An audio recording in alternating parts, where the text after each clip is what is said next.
All right, everybody, welcome out to the Logroom Guys Craft Beer Show. It is Tuesday, December the 5th, 2023. Jersey Johnny coming at you. With me, as always, is none other than Mr. Beer Samurai. Say hello, Mr. Samurai.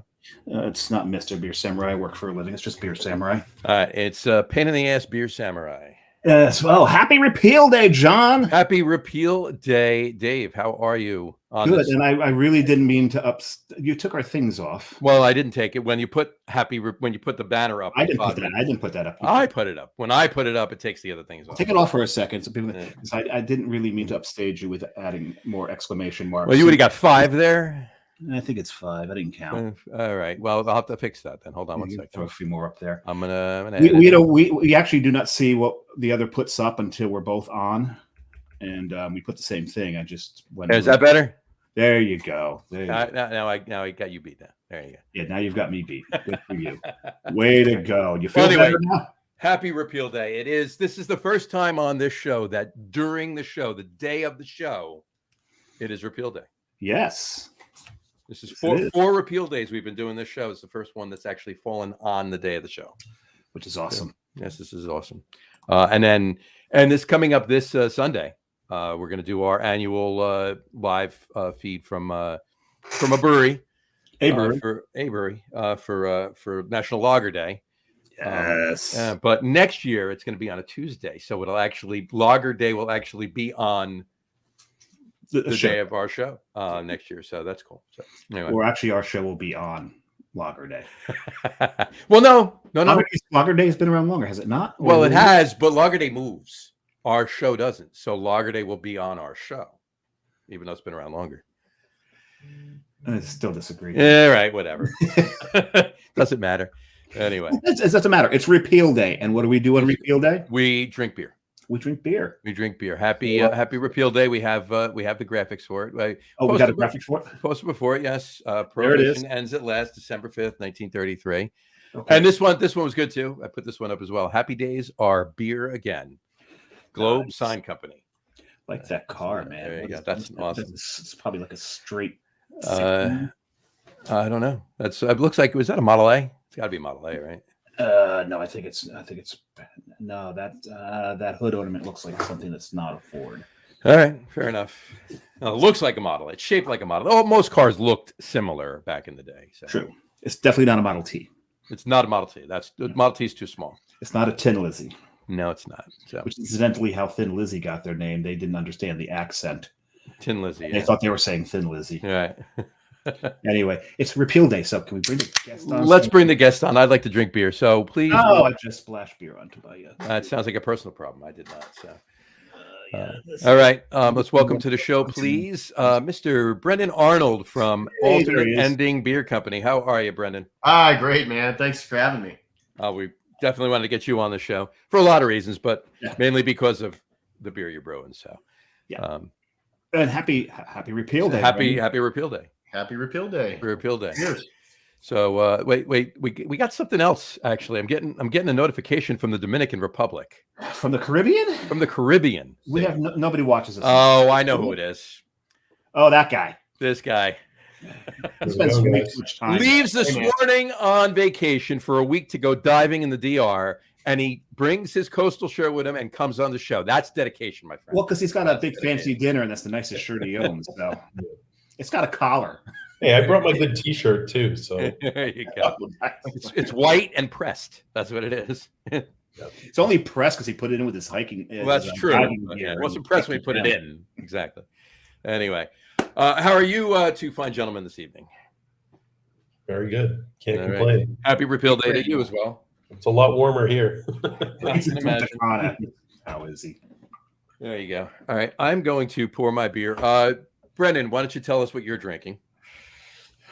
You know, I was going to keep it a secret, but I'm drinking the Alternate Ending Coastal Brew Works collab black IPA because this is the first time I've taken a 4-pack home. Wow. And I'm going to drink the whole thing. I think that's a good idea. And Matt, what are you drinking? Conveniently enough, one of these stowed away in my luggage. There you go. And I found it when I was unpacking my dive gear, and I said, I might as well drink it. It's amazing how it just decided to get into your luggage on its own. Completely. That's great. Completely bubble wrapped so it didn't get crushed in transit either. Well, it protected itself before it got in. Conveniently put the crawl up. Dave and I will be partaking in that beer, of course. But later on in the show, we have a couple of lighter beers to have first. Speaking of your lighter beer, Dave, What am I drinking? Yeah. So I went with a cane, and I went with Waist High. Waist High. That's their session IPA. I'm trying to do this without spilling anything. This is a yummy beer. This is a session IPA that's got just a ton of dank to it, which it's making a session IPA and getting this much flavor into it. Jersey's pretty damn good at that, as a matter of fact. Oh yeah. So, and speaking of Jersey, I'm risking imploding the universe by pouring a cane beer into a carton glass. So we'll see what happens. We will see what happens by the end of the show. No walls are bleeding. There's no lights flickering. The dead have not risen. Well, that's a good thing. Yet. We're good. Yet. So we'll see what happens by the end. Hey, of the show. that's two dogs living together. Mass hysteria. Yeah. This is real biblical shit we're dealing with here. Yeah, exactly. Well, that's Bull Bull Durham, though. So you can't. No. Biblical was from Ghostbusters. Oh, biblical was from Ghostbusters. You said heavy. We're dealing with some heavy shit. We're dealing with some heavy shit here. Is Bull Durham? Yeah. Okay, so someone get a live chicken. Yeah, really. That's. We can bounce from movie to movie. I was going to say that's Major League. All right. No. The live chicken's from Bull Durham. It's. No, he wanted a live chicken. He wanted to sacrifice a live chicken in they did Major League. So he wound up with getting Jobu, but eventually it was fuck you, Jobu. I do it myself. Right, but he wound up getting them. He wound up getting KFC instead. So, but that works. Exactly. All he needed was the bones. That's it. I'm drinking all alternate ending beers tonight. I'm starting with Out of the Shadows. Very nice. This is their Czech anniversary pills, triple decocted. Longest brew day of my life. I was going to say you showed up at 6 a.m. and left on Saturday, right? Yeah. Right. I do that beer once a year. But at first it was just kind of a challenge as a brewer. Can you actually pull this triple decoction off? It was so intimidating. But now it's just the challenge is how can I be consistent and keep producing that beer and have it really clean. And it's really, really cool beer. I'm glad we're able to do it, and awesome. I'm glad it's a delicious beer. Still have the life in me. Well, cheers, gentlemen. Happy Repeal Day. Cheers. Cheers. Cheers. Oh, it's good. That's really tasty. I think this is the first time, Dave, you're actually going to, and the first time in a long time, you're going to have 3 IPAs and no lagers on the show. So. Yes. I thought I did that again. Didn't I do that recently? You had 2. We only had 2. Right? Last week we had 2, yeah. Yeah. Started off with British style, then went to IPAs. Exactly. Yeah, this will be the first time since we pretty much started. Now you're just all IPAs. I've went all IPAs. Because it's no secret I'm not a huge IPA fan, so I don't usually have a lot of them in the fridge. But I'm trying to make room in the fridge, so I'm cleaning out IPAs first. Mm-hmm. No. Cleaning out. About the only way to make this thing better is to drink a Presidente Light first and then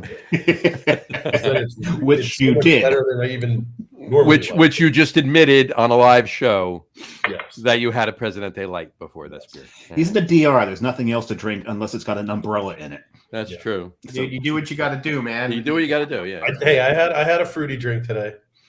I'm allergic to citrus, so that kind of kills a lot of it. But that's right. I have a somewhat limited palate of what I can. Oh, Superman just gave up his kryptonite on live air. On live nice, air, yeah. Nice. So, there are people taking notes. Exactly. All right. So oranges. Let's get started, Brendan. Brendan, might as well ask you. Get the show going. Start off the asking you the question we ask everybody. To the best of your recollection, what's the first craft beer? What was the first craft beer you ever had? And it can be, craft, ish. It doesn't have to be, a triple decocted Czech lager. No, this was it was probably a beer like in the Colorado market. I'm thinking it was Mojo. It was Boulder Beer Company's that was a good Mojo beer. IPA. And I remember thinking, like, Jesus, what is this beer? Like, because it was so intense with bitterness and hop character. It was almost, undrinkable. But the more I, got The into first that time beer- having that amount of hops and bitterness and items in your mouth. yeah. I can imagine. Going from like drinking, banquet beer to Mojo IPA. But that kind of was like that shock into the craft industry. Like, okay, wait a minute, like there's flavor here. But beyond that, then it was kind of Boulevard Pale Ale was the beer that was like, all right, now I have my everyday craft beer. Yeah. But yeah, I do remember Mojo being like that Jesus moment. Like, oh my God, this beer is more than I ever thought it could be. You know? That's a hell of a beer to start off with. Yeah, it was intense. When I drink it now, it's not nearly as intense as it was back then. But yeah, I do remember being shocked by that beer. Yeah, it's not much more. That could have been a little bit more than that. I mean, like, something like who did Palette Wrecker? Was that That was Green Flash. Green Flash? Yeah. Or Maharaja. Maharaja from Avery, and Revolution did Unsessionable. Yeah, and all three of those beers, even to this day, you drink, and it's oh my God, what did I just put in my mouth? Exactly. Yeah. Maharaja, you can't taste any other beer for about 2 days once you're done with that one. Yeah. Have it last and not be drinking the next day or two. Unless you're drinking that again. So they go to 100 IBUs because that's as far as they can measure. As well, that the human palate can perceive what they say, but that was like that pre IBU war era. It was just kind of this craft bitterness was just festering at that time, right? Right. I almost thought you said Festivus. We're not there yet. No, not yet. We're getting there. It is Krampusnacht though. Krampusnacht. Yes, Krampusnacht is tonight. Mm-hmm. So happy Krampusnacht. Yes. That's a good name. To all you naughty children. That is a good name for a beer, Krampusnacht. There you go. Yeah. You got to figure out how to get that nautical, though. I'm sure you can come up with something. We'll figure. That's the sound of those two boys thinking. We'll work on it. I don't want to burn down the resort here in the DR. Yeah. There you go. So, on that note, really quick though, Brendan, what was the first brewery you visited that you can remember? I remember when I was a kid. It could be any if you went to Busch Gardens, No, that's actually the answer I'm going to give you. When I was a kid, I went to Busch Gardens. We've heard that before. And I remember they were brewing when I was there, and God, I had to have been like 6 or 7 or 8 years old, and I remember the smell of the hops was too much. I couldn't handle it, and I think my mom still makes fun of me to this day. Like, now that I'm in a brewing career for how many years, she's like, I still remember that day that you hated the hops and the yeah, when you're young. Busch Gardens. But yeah, that was the first brewery that I ever visited. Which Busch Gardens? Just out of curiosity, Virginia? in Williamsburg. Yeah. I know I took my kids to Sandy Hook, and I wanted to pick up some beer at Carton on the way back, and they were like, I think 12 and 9 or 11 and 8, something like that. So hopefully they'll remember that was their first brewery they ever went to. But we walked in, we were in there for maybe 5 minutes. They're both like, "Can we wait outside?" They couldn't take the smell of the spent grains. That's there. Well, hey, that happens. Yep. Technically, if you want to call it. I mean, there's a little bit of a gray area there. Busch Gardens in Tampa would have been my first, but we didn't get. My father went on when I was a kid. We didn't get past the beer garden. I wasn't anywhere near the brewery. My father went on the tour. I did not. So I didn't. I never call that my first brewery that I ever went to. My first brewery I went to was in the mid '80s in Montreal. I went to Molson. That was my first. But no craft either way. So, Yeah. Anyway, okay. Let's talk about Old Ending because that's why you're here and main reason you're here, and we'll talk about it. Well, first of all, let's talk about you. When did you actually start brewing yourself, personally? I started brewing in early 2013. Okay. I was the general manager of a brew pub in Kansas. for a few years. Learned a lot about beer. Even, before that, I was kind of in the craft industry. I was a bar manager for a local sports bar and kind of like building this microbrew section when we called it microbrew before craft, So it's bringing in, some breweries from, the Midwest and, some, imported brands. And so I had a little craft beer knowledge. I was doing some flavor stuff, and the brewmaster, he was kind of like the first generation brewmaster from the 80s, who was a home brewer who opened a brewery with some partners there. And he just came to me one day and said, hey, I want to retire. And he wanted to sell his stock also, but he just basically said, why don't you give the job to your assistant manager and start brewing beer? And I said, well, I thought about it because I was working so much, working nights, weekends.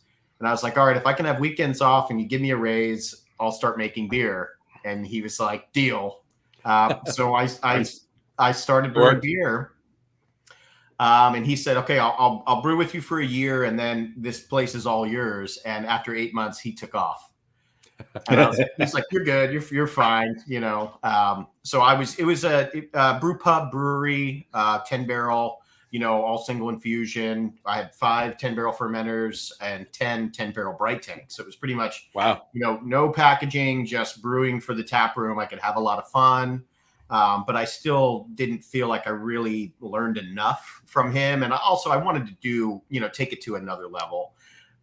So I started taking Siebel courses online while I was brewing there. So I went through that advanced brewing theory program through Siebel, and just kind of learned as much as I could and tried to, control the process and not lose sleep every night. When you're a brewer, that's a big part of making beer is, overthinking everything and losing a lot of sleep. So I was like, how can I just trust what I'm doing enough and make really great beer? So that, taking those courses really gave me that confidence that I needed to, awesome. Sleep at night, really. That's awesome. Matt, that wasn't the same brew pub you and Dustin went to, was it, on the way? No, I believe not. That's a great story. This brew pub, you'd have to drive from Denver to Kansas City, and then you would have found us. We were like halfway between. That's kind of what you did, isn't it? It was called Gella's Diner and Liquid Bread Brewing. Okay, no, we were at a place called Center Pivot, which is also Pivot. They were farther west from us, but I did some consulting for him when he opened that brewery. Yeah, nice. That was our road. Well, because we drove from Kansas City to Denver. And Center Pivot was your stop. That way, though. So we stopped there for lunch, and we were the only ones not wearing overalls without a shirt. You're in Western Kansas there, my friend. That's a different world. Yeah, 2 dudes getting out of a bright yellow Audi station wagon in that town kind of caused a stir. So that's perfect. Gella's Diner and what? It was Liquid Bread, or LB Brewing Company. Liquid Bread, nice. Yeah, so it was kind of a revitalization effort in the downtown. It was 5 storefronts where they put in, a big restaurant and a brew pub. I think they opened maybe in 2005, and then I took over the brewing in 2013 to 2020, something like that. Gotcha. Did your flight glasses at least match, though? Yes. My buddy Dustin and I both got a flight of, I think, 5 or 6 beers, and no 2 of the glasses matched between the whole set, between like all 12 of them. It was fantastic. Yeah, absolutely fantastic. Just got them down at the thrift store, probably. Yeah, right? pretty much. I was like, this is awesome. I gotta say, I went and Googled Gella's Diner, and man, those fries look good. Yeah, very similar situation to Alternate Ending without the movies. Great kitchen, big brew pub setting. A lot of attention to detail. Is that stroganoff? I'm looking at stroganoff. You're making me hungry. I'm getting hungry sitting here. I'm getting. I made great photos of the Exactly. food too, so it's tough to look at. All right, so 2020 rolls around. Now, did you leave there before all hell broke loose in March, or did you? Or was that why you left there? Well, it's kind of fun. Yeah, that's kind of what kind of tipped the, was the tipping point. But my wife and I visited New Jersey to visit some of my family. in the end of 2019, and the company she was working for was, a little iffy. They were, going through some, issues financially. So she had a few connections in Manhattan. And when we were here visiting, I was like, well, let's just look at the Brew Association. Let's see if there's anything happening, in craft beer in New Jersey. Cause I didn't really know much about the scene. I think I drank at the hotel bar. I was drinking Jersey Girl Hellas or something like that, like every night. But, I didn't know. I was like, I'm just going to drink New Jersey beer. But anyway, I was like, well, I'll just look at Brewer Association, pulled that up, and I see Alternate Ending Beer Company. I was like, this is crazy, So I thought about it, and I was like, God, alternate ending. Like, is that a sign? It's so weird, So I was putting some feelers out. I emailed Scott, our founder and owner, and I was like, I might be interested. Let's talk. And we had a couple phone interviews, and I flew out right before all hell broke loose, February 2020. And I looked at the building. It was right after the demo, so it was gutted. The infrastructure, nothing was in place. And I took the job, in February 2020. As soon as I got back to Kansas, we were locked down. So I thought, well, maybe this is a great time to, pull some unemployment and pack up the house. So we spent our COVID lockdown drinking beer and packing our house up and preparing for a move. Yeah, it was a trip, man. And a half, I'll tell you. Yeah. It's a long drive. But yeah, so then once we got halfway through lockdown, we packed up a truck and we drove out in June 2020, and that's when I came out and started building the brewery. That's awesome. When did Alternate Ending actually open again? Officially, we call it around Halloween-ish is when we were really open. We had beer, in cans and in tanks. I know we've had to open at 25% capacity. So it was tough, really. You were doing pickups at the back door, and we were doing pickups and everything we could just to try to generate a little bit of a buzz, because we couldn't have much of a grand opening.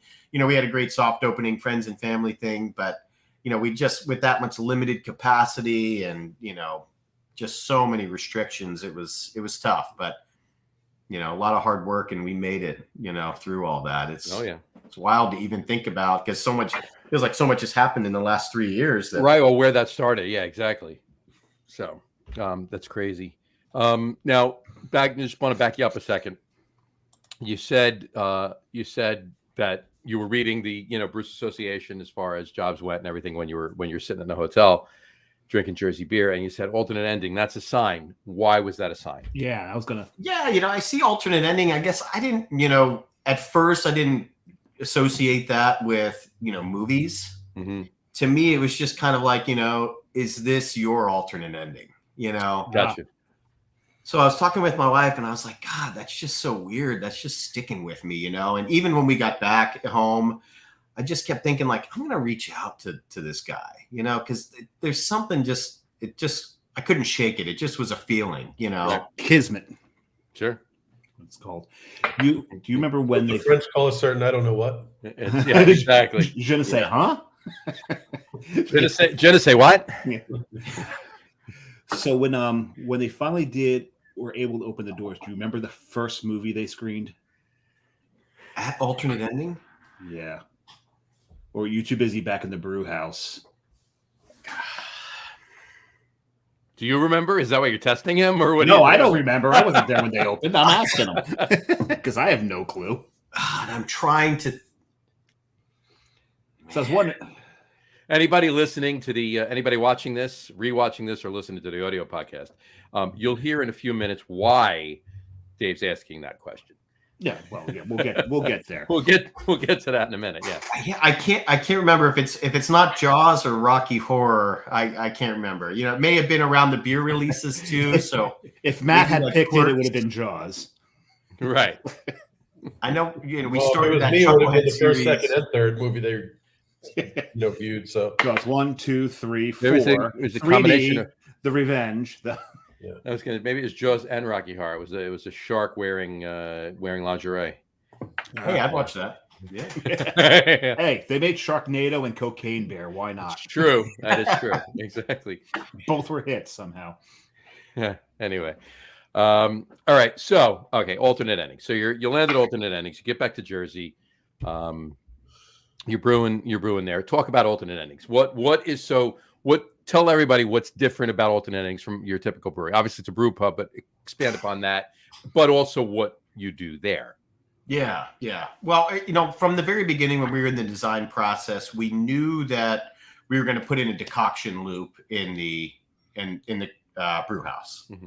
Thinking, let's push the traditional lagers, because even at this time when we were talking about it, you didn't really see a lot of the lagers. We had a feeling that it was festering and people were going for more refreshing, lower ABV beers, but it didn't really rear its head just yet. But, I did a lot of German brewing back in Kansas. So when it came to, brewing German lagers and brewing Kolsch, that was something I really enjoyed to do. But I didn't have the capabilities to do decoction. I was, it was single infusion. I was doing a little step infusion, trying to control the fermentability, but I didn't have this, traditional, process, right in front of me that I was able to execute. So we knew that we were going to be the lager brewery in the area.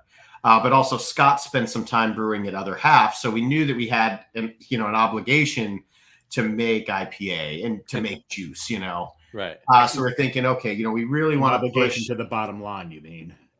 Yeah. You also wanted this to be a business.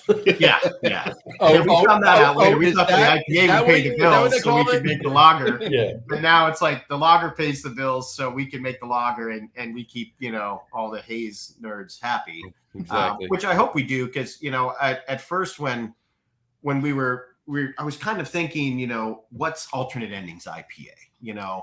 We can't just come in and regurgitate, Other Half IPA or make Treehouse IPA or try to do, what someone else is doing. So one of the first things I did is I brewed 5 different hazy IPAs 5 different ways. And then we kind of decided out of these 5, what is our process? What is our IPA? And we kind of found that with the Chuckleheads with the 2-hop. Mm-hmm. I also brewed kind of version 1 of our core IPA, the What If IPA. And it was so punchy that we ended up turning that into Total Consciousness, a seasonal IPA. Mm-hmm. And then version 2 of What If came shortly after. But, what I found was, it's really not focused on the malt. Let's keep, the guys were really big fans of light colored IPAs. So really, all the base malt we use is Pilsner malt, and I use only oats for some nice haze stability. But keep the malt bill very simple. We don't want them too heavy.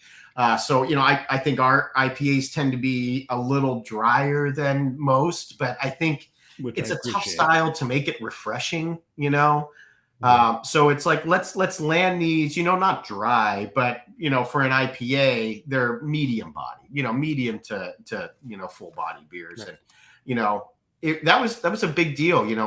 How do we make our, presence known, and how do we do something different, because the lagers are very much like, how can we create a really clean product that's brewed in the traditional method? And then, the IPAs were kind of the other side. Like, how do we find our identity, a little bit with that? So it was really lager and IPA from day one, and then played with, we getting some stouts into barrels. Let's see what happens there. Let's get some, light Belgian ales into some, wine barrels. Let's pitch some bugs, and let's see what happens and see what develops over time. Because and honestly, kind of back to the lager thing too, it's time is the best ingredient in beer, So whether it be maturation time with lagering or spending more time mashing your beer and really looking at the fermentability and those little details, or, just putting beer away and, letting it develop. So I think, time and taking the time to develop these, our identity was a big part of what I was thinking when we started brewing beer there. Nice. I mean, that decoction loop is definitely one of the most unique things that you guys have going on. And then just for the people who are listening that Especially in don't the area. fully understand what a decoction is, do you want Right. to just really walk them through that process in a very Yeah, simple yeah, way? sure. So decoction brewing was a traditional method of mashing, and a mash is when you mix the crushed grain with water, and that's a very specific temperature, pH, and a very specific mash thickness because you're activating naturally occurring enzymes in the grain, whether it be barley, wheat.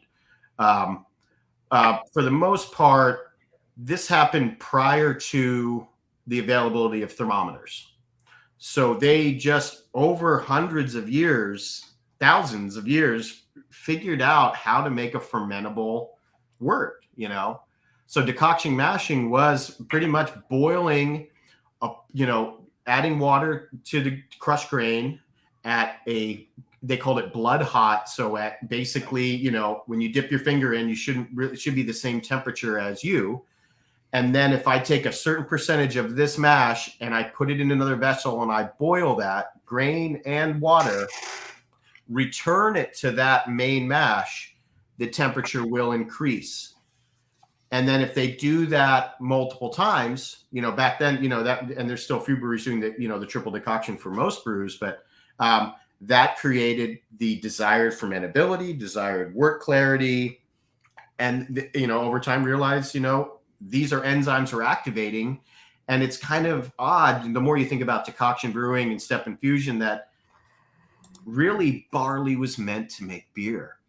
It really wasn't meant to make bread. It was these enzymes, when you add hot water, the mash thins out, the pH rises a little bit, the temperature increases, another enzyme is activated. You add it again, and another enzyme is activated. It's just kind of meant to be, but it is a very labor-intensive process. So are you saying it's proof of the existence of God? I would dare to say that. I think because Yeah. how would this Beer. because Darwinism, how would this have developed prior to us actually doing this? And that was always there. Beer is proof that God loves us and wants us to be happy. Well, that's Benjamin Franklin. That's It's Benjamin not Franklin, and it's also misquoted Not a wine because he actually says wine, right? But Right. but still, the magic of barley turning into what you just described, that might be the proof of the existence of God. There you go. Yeah. I mean, there's even a lot more than there. But as far as decoction brewing, there's a lot of talk now, with more modified malts and more, technological advances in brewing. Is this absolutely necessary? But there's so much extra character you get when you take the time to make these types of beers that you just don't get without it. And it is a nuance. It is, a few things, I hope it's not just, the brewers that notice this. Yeah. But yeah, you get so much out of that extra labor, but also the gratification as a brewer, like when I pulled off my first triple decoction, it was just this day where I stopped and I was like, where do I go from here? This is the most complex mash I've ever done in my life. It took 12 hours to make this Staring beer. from the top of the mountain, And it's like, wow, look what I just accomplished, and so to me, it's like you're almost flexing your muscles a little bit. Like I can control the process and really, really make exactly what I want to make, and the exact fermentability. It also helps with consistency when you have different crop years of barley, that decoction process kind of evens some of that out. But the color and the little extra body you get and the foam retention, flavor stability, there's a lot of things that maybe the average beer drinker doesn't think about that you can really get rewarded with. But at the sacrifice of sleep, right? Absolutely, yeah. Gotta love that. Because how long was your brew day for that triple concoction? If I include the cleanup in the brew house, it was a good 11, 12 hours. Yeah. So anybody who's drinking any number of decoctions up, know that the person who brewed this beer really sacrificed a lot of sweat, time, and sleep to make this for you. Definitely. And I tell you, Check Out of the Bill. Shadows, really, it was for us. It was worth your effort. It was fantastic. It was fantastic. It was so fantastic that I finished it, and I'm gonna open up my second beer. Yeah, Dave, and that is the triple. I'm almost done decoction. with my second one, John. all right. That is the triple decoction. That's the 12-hour brew that Out of the Shadows I'm referring to. No. Yeah, but you know, trying to explain to people, and it's like even though that's still a lager, it has a beautiful fullness to it. It's not heavy, but it has a fullness. It has a little bit of weight on your palate. Yep. When you drink it, and it's just it's a fullness. Yeah. You know, and it's a later lager beer that still has a fullness when you drink it, and that's awesome. It gives your tongue something to really bask in. Nice. It's the finer details you can get it in the beers, but you know, and our house pilsner, our German pils is a single decoction. You know, that's not a crazy brew day. We do a lot of double decoction brews with some other Czech beers and our German Helles. How many times did you decoct this beer, which is my second beer right here? Two decoctions. We've gone to plat, so this is double decocted right here. Yeah, we've gone to plat, and it's Spaceballs. I'm a huge Schwarzbier whore, and I'm a huge rye whore too. So a rye Schwarzbier, forget about it. There's almost a double reference to Spaceballs there because it's the Schwartz, and you call it plaid, and also on the label, on the logo, on the label. Thank you. It says password 1 2 3 4 5. There are a lot of hidden nuggets on those cans. If you take the time to really read them, you know, we've got a lot of creative people that come together to well, you also a lot of your names are from movies. But there you go. Look at that. That's beautiful. When we were there, I think Carrie ordered the Via Con Dios, which is a reference to the Three Musketeers. That was Charlie Sheen, Via Con Dios. That is a reference to, or it's another movie. That is that's not Point Break, is it? Point Break. Oh, so okay, yes, a better movie, by the way. It's a Keanu Reeves beer. Yeah. You know, because a lot of these are like what ifs, you know, and we kind of hinted at the fact that Keanu's always playing Keanu in every film. So it was replacements and a Point Break beer. So yeah, but you know, I can see the Three Musketeers, but yeah, it was Point Break. Incorrect. Is there any movies where he doesn't know Kung Fu? I don't think so. One. Yeah. That would be Bill and Ted.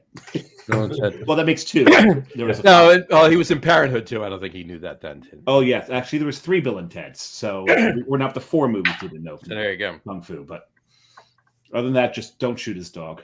No, you don't want to do that. Just don't shoot his dog. What was your second beer there, Samurai?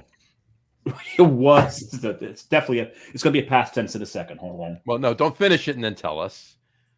No, it's gone. Yeah, because now you're going to open your third beer, and I wanted my second because I waited because I didn't know you opened your second beer. So. I wanted to make you correct, so you said was, so it was. So this is from Subculture. It's fluorescent. Fluorescence. Yeah. John gave it to me. I gotta get a softer light bulb. The glare off these cans is too much. This. I was surprised at how malty this beer was. Yeah, a little bit. Yeah, it's malty. A lot of grapefruit in it. That was a good beer, but I rushed through that one so that I could get to my third, because we know what the third is already. Well, I'm not rushing. I'm not rushing through this plaid, even though I, you know. Well, actually, maybe whatever. It's only because the hotel lighting's not too bad. No, it's not bad at all. Wow, which looks great. And it's not that I rushed through the second one, John. I rushed through the first one. Oh, of course. Yeah, well, you wanted to get that cane beer out of the carton glass really quick. I was. You were really worried about that. I was worried. So, but I'm pouring this into proper glassware. Here's the can right here. I'll drink it shortly. So, are you going to pour into proper glassware, John? I will be pouring it in proper glassware. Yes. There we go. There you go. You need. Wait a second. Do breweries ever do collabs on glassware? Sure. Yeah. You connect. Yeah. We hint. We'll work on that. Okay. Say. So a glass just shaped like her old school bra. Is that what you want, Dave? That is funny. It's like Carrie's like, why are there boobs? She's like, why are there boobs on the can? I'm like, have you never seen the movie poster? This is right from the movie poster. Exactly.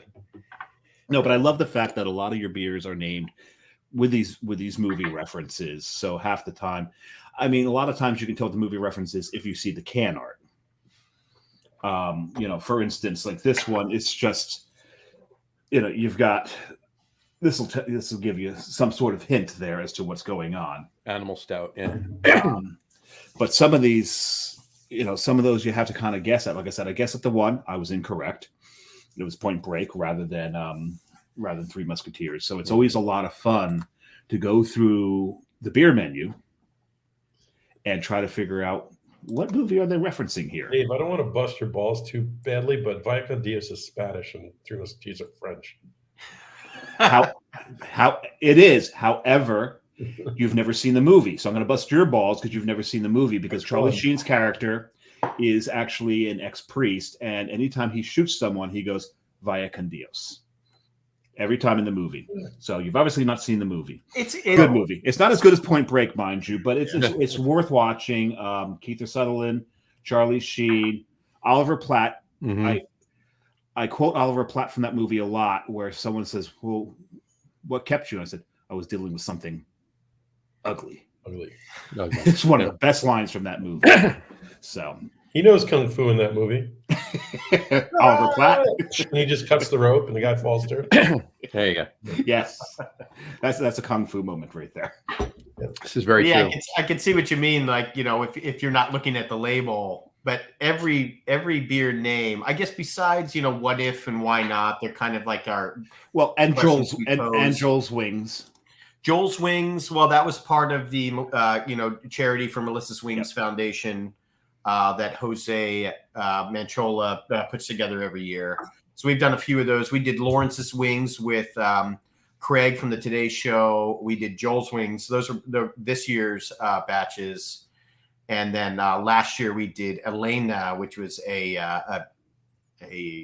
saison that we donated the proceeds to the Melissa Wings Foundation. That goes to Memorial Sloan Kettering in honor of his late mother. Mm-hmm. And again, one really great event we love about the brewing industry is all their charity work. Absolutely. Did you? And then I was just going to bring up one collab you did. The collab you did with Eskerhart, because we all had it on Black Friday when we were there for the release for Beer for the Black Lagoon. The Beautiful Friendship, that was fantastic. Thank you. Yeah, that might be only half of that batch. Oh, good. Well, some's been put down. So we like to release the Beautiful Friendship. That's our anniversary beer, where we can kind of talk about a friendship we've had that year. We with either a distillery or with another brewery. So we brewed it was like a 6-hour boil, big stout with Bobby DeAngelis. He's with Eskerhart Brewing. Mm-hmm. And that had to have been 18-20 months ago, something like that. And we filled some bourbon barrels. So that was a blend of 2 of those bourbon barrels. So really nice, rich, but still just I say clean barrel-aged stout. So we might have a few more barrels in the back that we're going to add some flavor additions. And I think you can look for another, official kind of collab release around New Year's Eve, something like that. The other half of that batch. You heard it here first, folks. You heard it here first, folks. There you go. Yeah. And we're pretty excited. I may have sourced some really expensive, wacky vanilla beans that are just going to be out of this world. And Matt, it's funny that he said he might have sourced some. You and I usually pop over to source on New Year's Eve, so now we have to drive up the block. So name dropping now, but. Yeah, you're not going to be at the game. I'm going to be at the game. Have fun. There you go. It's going to be a throwaway game. I know. I'll be at the game next Monday. I may not even. We'll see if I actually go in. I might be at Brian's. What you call it? I definitely won't be at the game next Monday. You won't be at the game next Monday. Nope. I'll be at the game next Monday. Hopefully, it'll be a better Monday night than the one you and I went to in September, Matt. I'll still be on the beach here. There you go. You poor thing. I know it's awful. Exactly. Suffer for all of us. Exactly. Yeah, just take care of it. Anyway, all right. But yeah, I'm glad you're digging the stouts. You know, I No, think yeah, that's please. been another Oh my work in God. progress. I think, you know, really developing that program and finding our identity. You know, we're still in the shadow of Kane when it comes to barrel aged stouts. You know, it's so I think these are really starting to come together. You know, we're filling barrels, just giving it a lot of time, and some of these blends we've come up with. You know, I'm hearing a lot of positive feedback. So, you know, if we can even be mentioned in the same sentence as Kane when it comes to our stouts, like I'll say one thing: a beautiful friendship. been really excited. You've got a seat at the table. Yeah. No. Thank you, man. Appreciate that. That beer. Yeah. No, I'm a blowing smoke up your ass, Brendan. That beer was fantastic. Yeah, and I had another iteration of it, but Matt was drinking it at the when we were there, and he offered me a taste. And I'm not going to turn down a taste of it. I was drinking it too, but I didn't offer him a taste. No, he didn't. John, I'm a generous we pretend to get along on the show with each other. Well, and I'll be honest. Actually, in the interest of full disclosure, Matt offered it first, and I'm like, well, I'm not going to give him a second taste. It's more for me. I also really like the Kobayashi. The Kobayashi was Kobayashi. Yeah, that was a collab we did with Offshore Coffee. Wait a second. That's Kobayashi is a Usual Suspects. That's reference. a Usual Suspects. Yeah. You should see that label too. That's pretty cool. Yeah. That was the stamp on the bottom of the coffee cup. Yep. And the lawyer, sort of, maybe, possibly. Mm-hmm. Oh, more foreshadowing. Anyway, that's Exactly. All right. So talk about. We could talk about this beautiful little thing too. I'm about to pour it in about 3 minutes. So let me ask one more question, and then we can talk about that. John is so good at stalling. It's not stalling. It's a lead-in. I have another question before it. Talk about some of the beers that are you've mentioned a few of them already, but that are your core beers, your flagship beers. They have all the time, and then we can get into other things. Sure.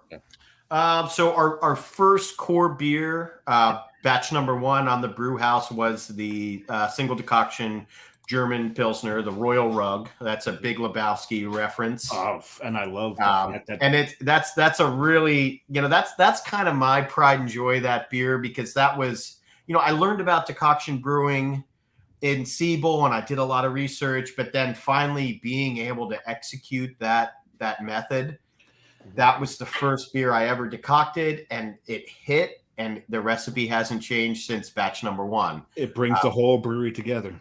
It does. And I'm a huge fan of that and the concept. Our second core brand is the What If IPA. Mm-hmm. And that was really the beer that I spent the most time thinking, like, what is our identity? What sets us apart? And I think that beer really achieves it.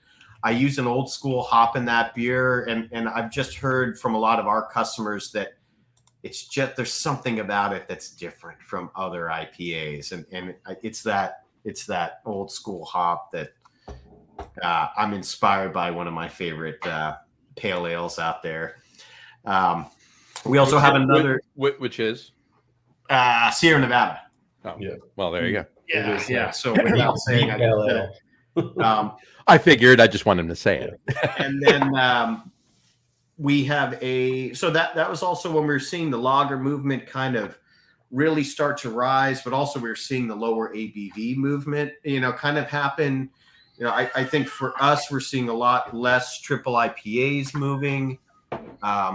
We're seeing, more of our single IPAs, sub 7%. We touched into, some pale ales here and there. So we went with it's called Why Not? It's kind of another exclamation point label, but this is the ampersand.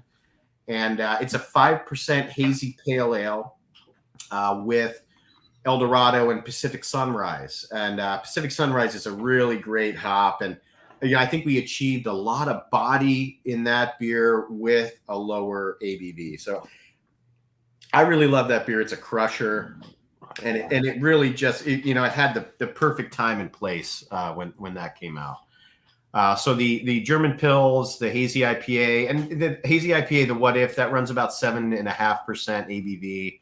although I wish it was lower. But I think it finds a nice happy medium with our doubles. The pale ale, the hazy pale ale. And then most recently we added a West Coast IPA, American IPA, whatever you want to call it, or Via Candios that you mentioned earlier.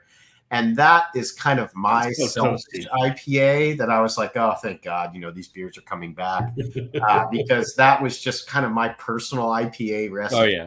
Because that was just my favorite beer in the world for so many years. I had a flagship beer at the last brewery that was called Fort Fletcher IPA, and this was very much close to that, just like my selfish beer, Yeah, I mean, juice keeps the lights on, right? And I'll drink it. It's good. Some of them are phenomenal, and there's a large gamut in between. But West Coast IPAs, I mean, that's the bitterness, the pininess, the earthiness. I think it also goes a lot better with food. Like, I don't know, I like New England IPAs, but I don't find myself wanting to drink one with a meal a lot of times. Yeah, exactly. I enjoy it as its own thing. I mean, but the Via con Dios, that is going to go great with anything on the pizza menu there. It's going to stand up, have a little bit of bitterness. It's it's a beer that you can really have with food. And we've noticed that at a lot of our accounts, a lot of restaurants have picked that up and started, keeping that as a regular offering. But sure. For me, it's like I like my beer dry because I like to drink beer. Yeah. So I'm always going back for more, trying to, quench my thirst. But when you have such heavy beers, it's like, you can have one or two, but it just doesn't feel like thirst quenching. Like to me, beer, that's how beer should be. Yeah. And not that I don't like hazy IPAs, but Via Candios, that is just absolutely, my. You've done other West Coast too. You did a modern West Coast recently too. Yeah, so that's kind of this West Coast IPA is now kind of changed, and I've tossed around the idea. Well, Via Candios, that's an American IPA. West Coast IPAs, the charge has really changed from North Park Brewing in San Diego and Firestone Walker. And they're making these bright, clear, light beers, light in color, but with all late edition hops. So just a big, bold hop aroma and flavor, a little dankness, but without the bitterness or, the high sulfate content, the really intense dryness you can get. So it's almost a middle ground where focusing on hop flavor and aroma instead of the dryness and the bitterness. There's no crystal malts that give you that malt backbone. So yeah, that's kind of a new thing that's happening. So we were playing with the idea, and one of my brewers, Steve, was talking with the guys from North Park, and they've been super successful. And we stopped by there last year. We were in San Diego for a collab with Harland Brewing, and went over to North Park and tasted their beers. And we were thinking, man, West Coast IPA is changing. So this was kind of my, iteration, what's alternate endings, modern West Coast IPA. So Feed Me was kind of taking what we had learned and what we've talked about. And then I implemented Johnny on the spot, literally. a new hop product that was this Nelson Hop Keef from Freestyle Hops, and that we put in the finished beer this hop keef because it's just like this pure extraction of just all the good, and it really just added this resiny, punchy character to that beer, and it just I think it really achieved what we were looking to achieve, and just making our version of what this beer is. So I think we achieved the stylistically what that beer is, but then our own identity at the same place. But I still prefer the old school West Coast crystal malt dry, IPAs. I feel like back to the mojo, it just brings me back. I feel like the IBU levels have crept up a little bit even in the real New Englands though too. There was almost like that zero IBU phase. And then everyone realized that beer doesn't finish; it finishes like crap. You need a little bit of IBU to. You need that bitterness to dry it out. Well, any IPAs for the longest time were referred to as IPAs for people who don't like IPAs. Yeah, right. And because they had no bitterness, and now they're starting to get up there where you're getting more hazies with bitterness. You're getting juice and bitterness, and I'm starting to really kind of Yeah, I mean, appreciate. it doesn't have to those. be blistering, but it just Yeah. has to let the beer finish a little bit It's better. got to get your salivary glands going.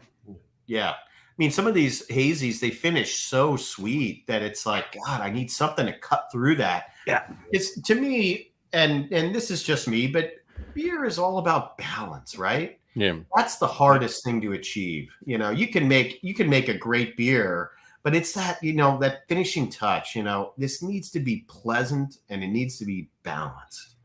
And even hazy IPA. I agree with you to a point. But it's some of those beers that are well off balance that are remembered. I mean, we talked about Maharaja and Palate Wrecker.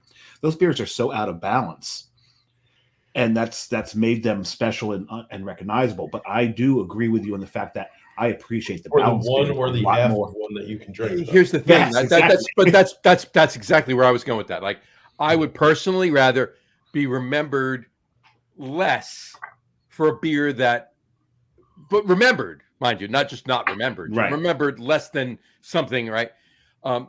Remembered a little less than a beer that you're going to remember because you had it once and you're never going to have it again because it was what it was. Because it destroyed you. Yes. Right. Exactly. Yeah. And part of that is, you know, a good beer to me is when I drink that beer, I'm going to drink the whole 6-pack. You know, a good beer isn't, oh, you know, that's a great beer, but I can only have, you know. I'm not saying these beers are good. I'm saying they're memorable. Yeah. Well, it's like my favorite. It's famous or infamous. That's the problem. Yeah, well, it's like my favorite.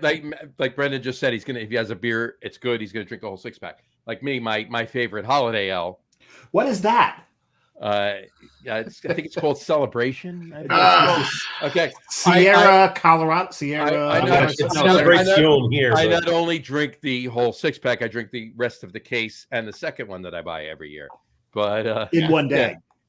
Not in one day. But you know, that's what I always told myself, even as an up and coming brewer, or, you know, formulating recipes. I'm just like, you know, how do I make a beer that you could sit at the bar and you just drink 5 beers? You know, like, it's that good. You know, to me, that's always what I wanted to achieve. Like, really ultra clean, balanced, drinkable beer that's just like, you always want to go back for a second beer. Royal Rug is one of those. Yeah, 100%. The way I look at it, I exactly what you're talking about. The way I look at it is, you know, as we all know, like, a craft beer drinker is going to go to a bar, not a brewery, a bar, and have, you know, multiple taps of craft for him.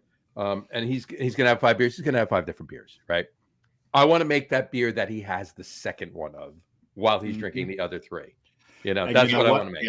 Yeah. Brendan has done that for me, because I think my first time there, I think my first beer and my second beer were both Goodnight Sweet Prince. And I love a Hamlet reference. I love a Hamlet reference. Always love a Hamlet reference. So that's why, well, first I ordered it because it's Tomave Pivo, and that's probably, John knows this, is probably my favorite style amongst every beer out there. Because, like Matt, I'm Slavic, so you get. Wait, did you say Slavic or Slavic? I'm not sure. Well, I said like Matt. Matt's not a slob. Oh, all right.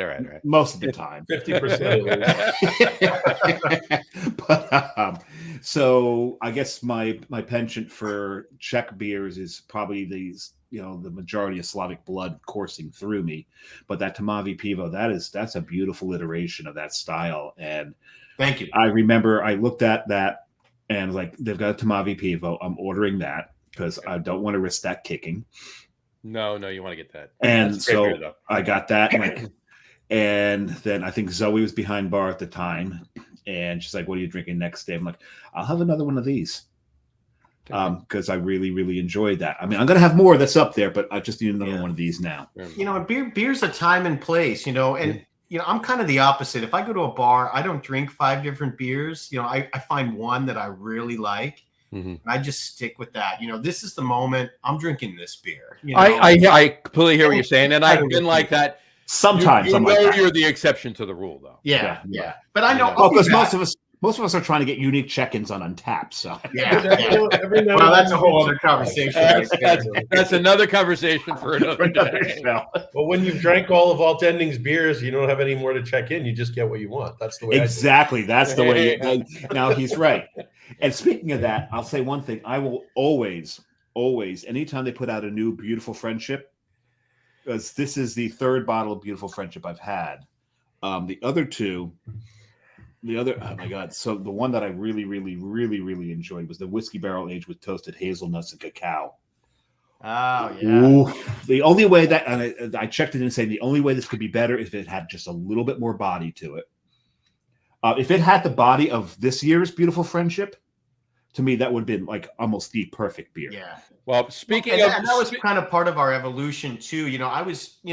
I consider myself a little bit of an old school brewer. I kind of learned how to brew before hazy IPA and before pastry stout. So the original Beautiful Friendships, they were like an old school Imperial IPA, right? Yes. Like the finishing gravity was like, 8 Play-Doh, 9 Play-Doh, Right. Nowadays it's like, now you got to be pushing 13, 14, 15 Play-Doh. And so, it took me some time to really figure out the market and bring that up. But part of me also just wanted to, be unique and say, yeah, I'm going to keep this drinkable and, have that little extra alcohol bite that you get when you don't have that extra sweetness from the body, Yeah. But makes sense. I've changed my ways, with, and with the influence of the brewers and Scott over there, it's like, we can beef these things up and really show them what we've got. And I think we're definitely getting there for this market and for what's happening at this time. And, and I hear what you're saying, and I appreciate that direction. But I've always really appreciated a full mouthfeel to a stout. I love that. I love that body to a stout, and just the richness you get when that's kind of going down your throat, and it fills your chest. You're just like. And you've let it warm up to nearly room temperature. Definitely. And it's just nice and warming, filling, and you sleep well that night. Yeah. Right. After drinking these are all well over 10% ABV. Yes. They don't drink like they are. Oh yeah. I think every good brewer, you should be able to hide your alcohol. So, John, can we talk about this now? Well, you know what? You just kept talking, so I was about to, break into it there. I just want to point out, it dawned on me that I hadn't switched the avatar over in the top left corner over to the holiday one, so I just clicked it over now. So it now has the wreath behind the lager room, guys. Oh God, I thought that was hanging on my door. It's like, where did that come from? Yes, absolutely. Well, I was going to say, speaking of IPAs and speaking of dark beers, let's combine them and talk about this particular beer. So we are drinking it or have drank it so far tonight. I'm almost done with mine. Back to those days that were pre-hazy IPA. When you drink this beer, it brings you to a different time and place, right? It's just like Matt. Put it up, Matt. 2014, 2015, right? Brandon. Yes. Hold on, well, that's as Matt puts his down. All 4 of them up. There we go. There you go. Yeah, this turned out great. I know this is your favorite style. And I hadn't brewed one in a very long time, and I'm really glad that finally just finding a release day and saying Black Friday that week we need to do this beer. Just push it over. That's not been done yet. That was fantastic. That was fantastic. Matt, how many did you and I have that day? Was that maybe 5? I don't remember offhand. I had 3. I think it was 5. I think we had 5. Yeah, I got there well after you guys, so I had 3. Well, we were there from noon to about 5. So I mean, I got there a beer an hour. One an hour plus the stout on top. Plus the stout on top of it. Yeah. We did eat. We ate. And then break like it is down here. And then afterwards, we might have driven about 25 minutes away and had another black IPA that got released on Black Friday, but we won't talk about that right now. So. I didn't know we had competition. No, I will bring it up because I congratulated Matt on the beer. That this is a beautiful, beautiful beer, and I think I told John a little later. There may come a time and place where if this continues, I may consider this the best black IPA brewed in New Jersey, but it's got a king to unseat, and you don't unseat that king right away. Okay. It's a hard thing to do, but this is when we talk about that other king, the king of black IPAs that get released on Black Friday, I find this particular beer as much flavor, but eminently more drinkable. Yeah. It is smoother. And again, like what Brendan was talking about before is balance. For a black IPA, which is a style that is not traditionally very balanced, I feel like this is a very balanced. And it's contradictory calling it a black IPA. We all know this. Right. Yeah. But a black India pale ale. The idea is to make, simple beers that have a lot of flavor, that are clean and drinkable, and I think we definitely achieved that, because I brought a 4-pack home and I'm going to drink the whole thing. It's going down great. It feels good. It's clean, and it's part of the finish, when you have darker malts or, not roasted malts, but we do have some black malt in here to really amplify the color. There's a fair amount of bitterness in here, but and it's not all works in harmony. A lot of it's from malts, right? Yeah. Not just hops. And it's not like it's 100 IBU. It's what do we say? 70 IBUs this beer? Oh yeah, touch under 70. I think I tried to. I knew we were going to get some bitterness from the black malt. So I think at 6.8 ABV. I think we ran it at like 63 to 65 IBUs. Okay. I like to balance bitterness with alcohol. Okay. But if I know we're getting bitterness from the black malts, then I'll dial that back a touch because they're going to kind of supplement. But sure, the beer kind of starts with, you expect to get this roasty bitterness, and then you're like, well, wait a minute, is that it's kind of the hop bitterness that just creeps through, right in the middle and surpasses the malt. So I like to think maybe if you close your eyes and drink this beer, it doesn't drink as black as it is. No, it doesn't. No. I also remember when we first had that first sip off the tank, and I put my nose into it, and I was just instantly transported to this brewery in Portland, Oregon in 2005. Like I was that smell and the just the pine with just like the lightest hint of citrus underneath. It was just bam. It was like I was like, yes. It's so good. And to Dave's point before we put it, since I don't have an alternate endings glass, you do. I put it in. so yeah. Well, hold on. Keep that up, Brandon. Hold on. I got it. There we go. I was going to say I just finished mine, unfortunately. So have the Presidente light. Yeah. We go get the Presidente light out of the what you gotta do, man. What I can say is I foresee a day where this on my list will supplant this. I'm just saying. You know what? I mean, thank you. And I never thought there'd come a day. I thought that that trumps everything right there. I don't have a clue. That was the party. Matt, hold that back up, Matt. Hold that back up 1 minute. Hold that back up. That that trumps everything right there. Absolutely. But I never thought there'd come a day where there might come a black ale that I would possibly like better. I thought Epitome had reached the epitome. Brendan, when Matt gets back, seriously, I'm not. This isn't a joke. I'm not kidding. When Matt gets back from the Caribbean, the three of us need to go take a trip 25 minutes away from your brewery and hand a can to one particular person and let him crack it open. You can say his name once. No, I'm not even going to say it. Just don't say it thrice. Right, exactly. Should we drink a Presidente? Or he pop up on the podcast. If you say it's like Beetlejuice. You say it three times, he pops up on the show. Because the first time he was ever on the show, that's exactly what happened. No, the second time he was on the show. Second time he was on the show. Oh yeah, that's right. The unplanned. No, it's actually the third time he was on the show. That's right. That was when Jesse was on the show, right? Jesse was on. Yeah, that's a funny story, Brendan. Jesse Ferguson and Aburo was on the show. And we started the show. It was probably about 10 minutes, 15 minutes in the show. Augie texts me. He's like, shit, I forgot Jesse was on tonight. Send me the link. I want to pop on.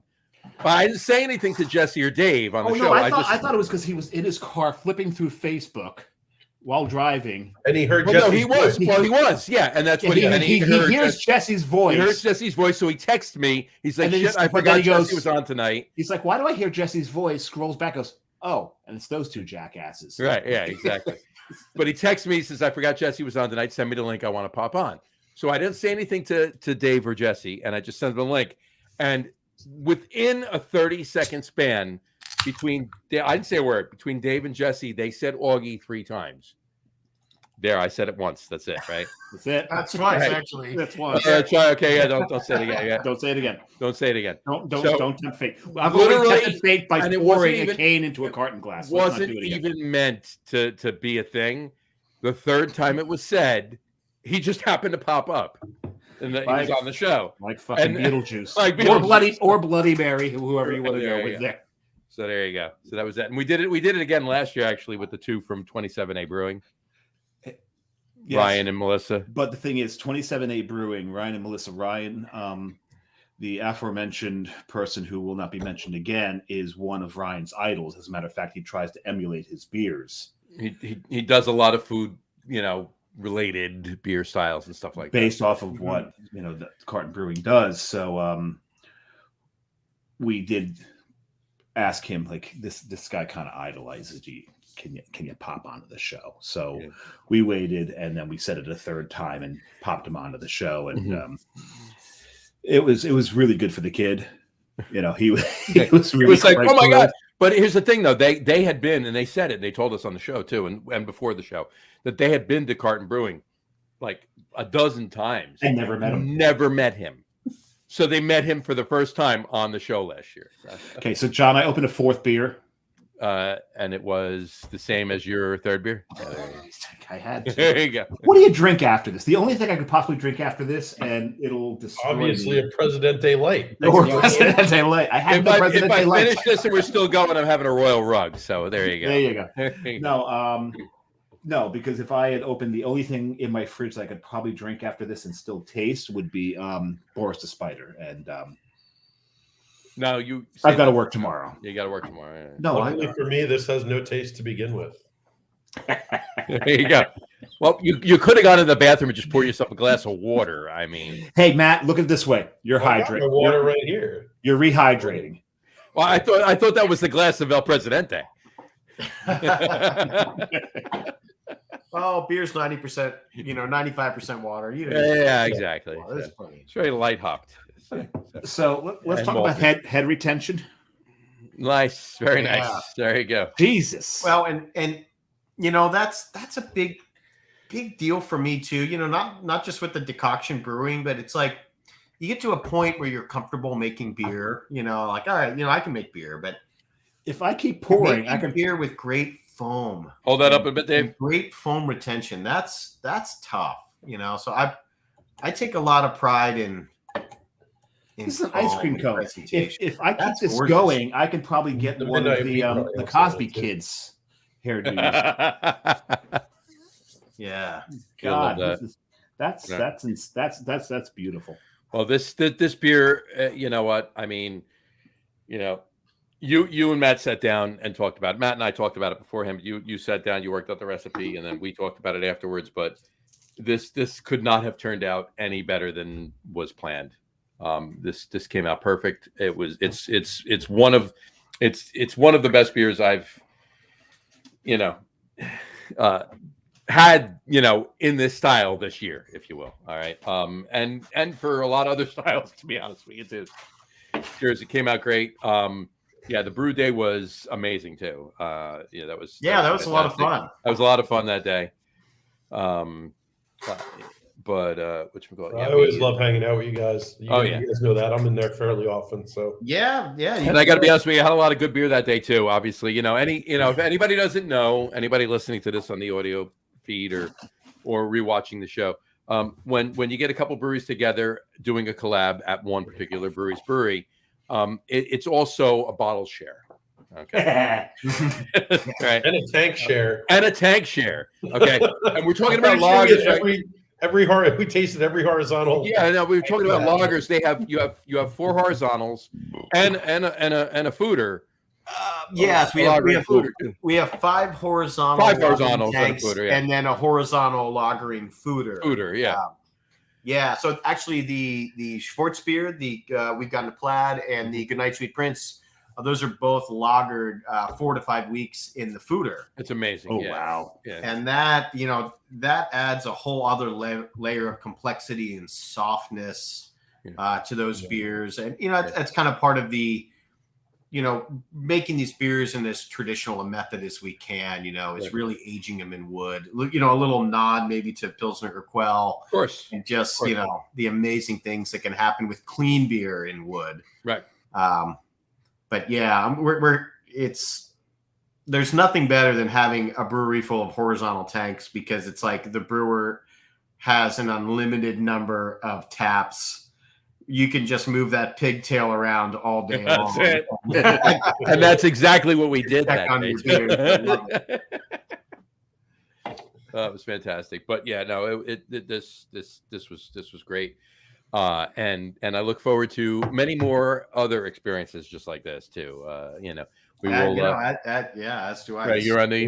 I look forward to the day when you guys come down to our place. Absolutely. Well, we've talked about the fact that we want to on opening day. We want to have a few collabs. You're definitely on the. I'd love to be one of the first on tap. Absolutely. For opening day. And then But, maybe I knew it was a style.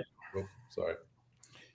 He was talking about collab glassware, but I knew where he was going. Yeah. But maybe that's when. No, I said I thought this was a good beer because I knew that you guys at Alt Ending hadn't made anything like this before. It was a different style, and I think that's kind of cool too, that you guys can give your customers something different. Yeah. Instead of just doing another hazy or something like that, I kind of like the fact that we kind of did something a little bit different. Yeah. Well, and our customers were really receptive to that too. This beer is moving, Nice. And we're in an age of new and limited, and this was the perfect beer for us to produce at this time. Yes. Couldn't have worked out any better from the the recipe standpoint, just from a sales perspective. It's sure. And I talked to Justin a couple of weeks ago, and he said that got a half barrel of it into Blind Tiger in the city. I'm like, I'm trying to get in touch with Catherine. I want to make sure that I get over there when she taps it, because I want to have some of this beer on Bleecker Street in Manhattan. Yeah, and this was our breakout beer that got us into Blind Tiger. So. There you go. Nice. That's pretty cool. Well, I have to say, I love the idea again. Black IPA, Black Friday, Creature from the Black Lagoon, and then you guys killed it with the artwork. This is the of course. Yeah. I do have to shout out John Turner. His hashtag is Boy Burns Barn. Right. Check him out. He's a super creative, awesome guy. Yeah, and this was and we talked about it. This was like redone from what it originally was the day of the brew day that we worked on. Yes, we did change the image and made it look a little more classic. Yeah, and it was a perfect. When he came up with that was perfect. Yeah, it's very close to the original movie poster. Mm-hmm. Yeah, it's pretty awesome. I've been so happy with pretty much everything with this beer. It's nice when everything works out the way you hope it works out. I love it when a plan comes together. I love when a plan comes together. Exactly. Yeah, pretty much. Exactly. Well, I think we're pretty fortunate. We've got a great system over there that really, we have her figured out. So we've got a lot of control over the beer. Nice. And that really gives you the confidence to be creative and do new things, because we know that the system will provide, Well, and I know from having talked to you a number of times, I think we think about beer and recipe formulation in a very similar way, and that goes a long way to there's not a lot of fluff and stuffing in it. It's just straight to the point and what you want to do. Yeah. Well, that's what I love about this beer. It's quite obvious that as a collab, you got a couple of recipe writers that got together and who knew what the hell they were doing. Had a beer in mind. They had a result in mind, and they wrote a recipe that delivered that result. This is a beautiful, beautiful beer. Mm-hmm. Thank you. There's so many things in my fridge I could have gone to follow this, but I was just joking with the one I mentioned, but it was just like when I was there. I am one of those who will keep bouncing around the menu. I did not diverge from this beer the last time I was there. Took one sip of it and like, this is all I'm drinking while I'm here. Nor did I. except for Beautiful Friendship. Except for, well, no, I had Beautiful Friendship while I was drinking this beer. So. Yes, but you do. I didn't diverge. I don't see that. Well, no, because I drank. You ordered something that wasn't this. Did you not? I did, but I had it while I was drinking this. Like I never stopped drinking this, and there was a glass of Beautiful Friendship in front of me. It's a slippery slope. But yeah, I know what you're trying to do here. I'm not buying it, but go. Anyway.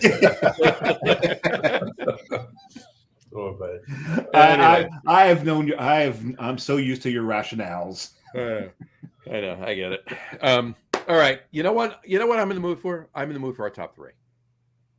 Matt, is that the name of a beer? Matt, yeah. Matt, you were not aware of the top three. I'm not part of it, and I'm probably bouncing out pretty soon because I'm an hour ahead of you guys, and I have to do all my underwater camera building tonight before being on the boat at 7 a.m. Oh, you're going to be able to do that after a Presidente Light? I know. Yeah. I mean, you know. Yes. Well, he did get the Presidente Light though, so that's the important. Oh, that'll help. Yes. Well, Dave, I don't want to get too technical, but I have a vacuum system on my housing, so I know that it's sealed perfectly and all kinds of fancy stuff. So the Presidente Light. He's got a vacuum housing. I seal the camera, and I actually have a vacuum system, so that I know that there's no leaks in it. So when I bring it underwater, out of it, it's guaranteed that it won't leak. The cleanest shot you can get. Well, or the not flooding electronics you can get. You know exactly. Which that's a little. Why is that a bad thing? Yeah, apparently water and electronics don't work. They don't. It's not even just water and electronics. Salt water and electronics. Salt water and that's even worse. It's even worse. Oh, so we're talking corrosion factors, right? Yeah. Are you bouncing now? Or are you hanging for?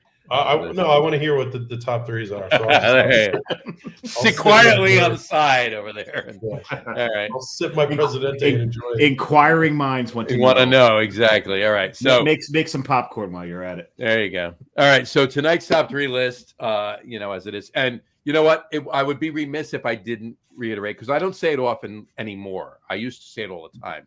I don't say it often anymore. Yeah, I was thinking of that today. You used to do this every time we do this. I would be remiss if I didn't mention that the reason we do a top three list. And this is very important because it is repeal day. It's repeal day because Dave and I, when we first started the top three list, we started it before we had guests. So it was just he and I. So it was two top three lists, 3 and 3, 1933, the repeal prohibition. And that's today. Repeal day. So happy repeal day. And also, if we'd done a top 10. Also, if we'd done a top 10, it would have taken too long because Dave and I rarely stick to 3 anyway. So this is true. It's the idea of top 3. Exactly. It's top 3-ish. Right. Ish. Exactly. So, loosely interpreted. But here's the thing, though. Everything above 3 is an honorable mention. So Dave's actually had 7 honorable mentions before. All right. Have I gone that far? Wow. You have. Yeah. No. Usually it's one. Usually it'll be one tonight. One honorable mention, and then the top. He needs an editor. Well, you know what? He probably has one because he only has one honorable mention. So that's edited. Trust me. There you go. So, but tonight's top 3 list is top 3. And if you're paying attention, this isn't going to come as any shock to you. Top 3 favorite movie endings. Top 3 favorite. Where did this idea come from? I don't know. I don't know. It's somewhere, maybe. I don't know. But as our guest, Brendan, you have the honor of going first. Okay, so top 3 movie endings, and I'm not really the movie buff at alternate ending. You know, I've got some great input, but let me. I did a little thinking.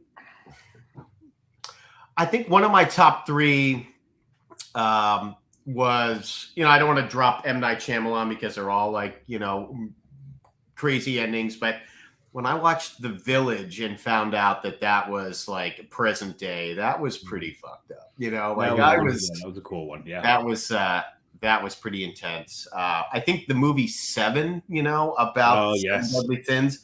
Don't open the box. That is probably one of the most intense endings ever. When it comes to not only his wife, but with the way that wrapped up the 7 deadly sins. Mhm. The other top. I can't think of the third necessarily. I could think of things that were great endings. Shawshank Redemption. Yeah. Even like. E.T. when man, that dude was dead in the gutter and he made it home. So that was a great ending. Yeah, I don't know. I think a lot of these 80s movies, early 90s, they were all just fantastic, films and feel good endings. Yeah. So I'm as long as the ending wraps it up real nice and leaves you just, in a place you weren't before you started watching the movie, that's a great ending to me. And to be honest, like, I'm living a great alternate ending as we speak. There you go. That's very nice. Very nice. Yes. All right. All right, Dave, have at it. Well, my honorable mention actually is in honor of alternate ending, because one of the greatest endings in movie history is this one.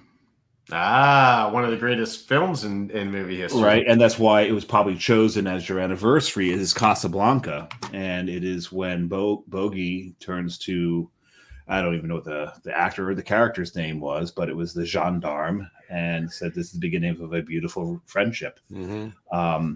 To end that movie. There's so many great quotes from that movie, but so that's that's what. Really quick Casablanca story. No. When I lived in Africa, I was living in Africa. I had to fly over there. I'd never actually seen the movie Casablanca, and of course, I'm on the planes for like 24 hours or whatever between the two planes, and they had Casablanca. So I'm like, I'm gonna watch this movie. I watched the movie, and I'm just like, I literally shut the movie off, and I'm like, man, it was cool when movies had like plot and character development, and like it wasn't just shit blowing up every 2 seconds. Like, that was awesome. That was a movie. That's a movie. It absolutely is. It's a great movie. I was like, man, that was cool. We should try doing that again. Yeah, play it again, Sam. Every once in a while, a movie like that comes out. Every once in a while, a movie like that comes out. Instead of like Transformers 46 or Faster and the Furious or 48, right? Yeah. I'm with you on that one, Matt. So my top 3, and I'm going to go again, John. Is this 2 weeks in a row of going 3, 2, 1? Yeah, you went 3, Which 2, 1 is me going 3, 2, 1 is extremely rare. I'm usually all over the map, but I'm gonna go 3, 2, 1. 3. I alluded to it earlier, from one of alternate endings and alternate ending. It's not plural. Alternate endings. Apostrophe S. Apostrophe S. We get it. Beers. Usual Suspects. Mm-hmm. Yeah. When you finally figure out who Kaiser Sose is, and it's that whole. The genius of that is the Gimp is walking, his foot is turned, all of a sudden it turns straight. Yeah. Then you see his hand, he shakes his hand, and his hand's no longer crippled. The beauty of that movie is that the director made every actor, except for Benicio del Toro, believe they were Kaiser Sose, to the point that Gabriel Byrne was pissed off when he found out that he was not Kaiser Sose. And that's to me, that's one of the great endings in movie history. Number 2 is one of those sleeper movies that not a lot of people have seen, and I stress people need to see this movie, Secondhand Lions. And the reason I put that up there is what it did to me emotionally. At the end of this movie, you are crying and you are laughing for the same exact reason. And for a movie to do that to you, that's a powerful storytelling, that's powerful writing. At the very end of it, because this is Michael Caine, this is I forgot the other uncle. I love the smell of napalm in the morning. What's that actor? Dennis Hopper. No. He's in that movie, but he's not the one who says the line. Oh, okay. At any rate, but the older uncles of Haley Joel Osment, and at the end of the movie, if you've never seen the movie, cover your ears right now. Spoiler alert. They die at the end of the movie, but you're crying because they died, but the way they died makes you laugh. And to be able to do that to your audience, I think that's some genius, and I think that's a really, really great ending to be able to do something like that. Sure. But my number one was the directorial debut of Clint Eastwood, and that's a movie called Unforgiven. It is a Western. And when I first saw the movie, I hated the ending until I understood what they had done. And when you were talking about the movies of the 80s and 90s, I was talking about the feel-good endings. That was kind of a setup to this, because this movie did not end the way you wanted it to end. This movie was a punch to the gut. This movie, you've got an old gunfighter whose wife has reformed him. He's no longer an alcoholic. He's no longer a killer, a cold-blooded killer. And at the end of the movie, his wife's gone now, but at the end of the movie, and there's a beautiful point of this movie. He's already killed everybody, so but you can almost understand it because of everything that else had happened. But when he's done killing him, he walks up to the bar, he grabs a shot of whiskey, and he downs it, and you realize he's gone. Mm-hmm. He's right back to that alcoholic, cold-blooded killer that he was. There's no redemption anymore. And that, to me, was a genius frigging ending, because it pulled the rug out from underneath the viewer. So powerful. The royal rug? The royal rug. That rug tied the whole room together, didn't it? It tied that whole thing there. But so it took me a little bit of thinking to really appreciate what the director had done to the audience in this movie. And even with Unusual Suspects, what the director done to the movie, to the point where is, if you look very carefully at the very end of it, when Chaz Palminteri's character runs out of the police station to try to find Kaiser Sose, there is a police officer in the back on the left side of the screen. That police officer is the director. And he's staring right at the camera and laughing because he knows he just had you. Next time you watch the movie, look for it. I never noticed that. Now I'm gonna. He is staring at the camera, laughing his butt off. Oh yeah. Another Easter egg in that movie is the lineup. The lineup was supposed to be very, very serious. It wound up being not serious. The reason being is Benicio del Toro, for 7 takes in a row, keeps farting. Yeah, I heard that. Yeah, he was blowing the whole room up, and nobody could hold a straight face. And so the director finally, even though he was pissed because it was supposed to be serious, realized these are very hardened criminals. They would not be taking this seriously at all. So them laughing really makes all the sense in the world. And he kept one of the takes where they're just laughing too damn hard because Benicio blew off again. Anyway, John, on to you. All right. Well, I'm gonna move a little bit around because Usual Suspects was kind of involved in there, but I won't use that. No big deal though. I'll give you an honorable mention first, or two actually. Rocky. Did you not see it coming though? Yeah, but it wasn't like if he won in Rocky 1, not Rocky 2 or whatever, right, or 3 or 4 or 5, the fact or 9 or 12 or 130, he lost, right? Yeah. But what he did at the end, like he went the distance. He did what he wanted to do. He was actually, he went from, fighting Spider or whatever the hell in the beginning, whatever, and meat on hooks. Right, exactly. So yeah, so that's that whole thing that's definitely one, and I'll even give an honorable mention to honestly to Sixth Sense. That was Sixth Sense is the ultimate. Well, yeah, M. Night Shyamalan. Really, you could mention so many of his films. Many of his films, yeah, exactly. Yeah, nobody knew he was. But you know what? If you think about it, right? If you go back to the beginning of the movie, and you're like, how did we not realize that? Yeah, that's the thing. There are so many movies that you watch twice, right? Yeah, and that's one of those, because when you finally realize what the twist is, right, you go back to see if they ever fucked up. Yeah. And they didn't. It's the same thing with Usual Suspects. You watch it again because now you're in the know to see what happened. And again, the beauty of that movie is anything that you watched real? Right. Was there anything other than the Gimp sitting there being interviewed by the cops? Is any part of that movie actually real? John. Okay. All right. I was just letting you go. There we go. All right. So my top three. Number 3, Planet of the Apes. Yeah. Well, you did it, you bastard. I mean, when they realize that where they are at the end of the movie, like that's what a great actually, ending. That's you can't really beat that. Obviously, I'm not going to go into detail. You know the movie, right? Okay. My number 2. But prior to that, he kisses Zaya. Mm-hmm. I think that's a nice little portion of the ending. It's nice. It's nice. But just the fact that they realize, humanity has killed itself. Humanity killed itself. Right. Exactly. Number 2, Brendan mentioned it before, Shawshank Redemption. One of my favorite movies of all time.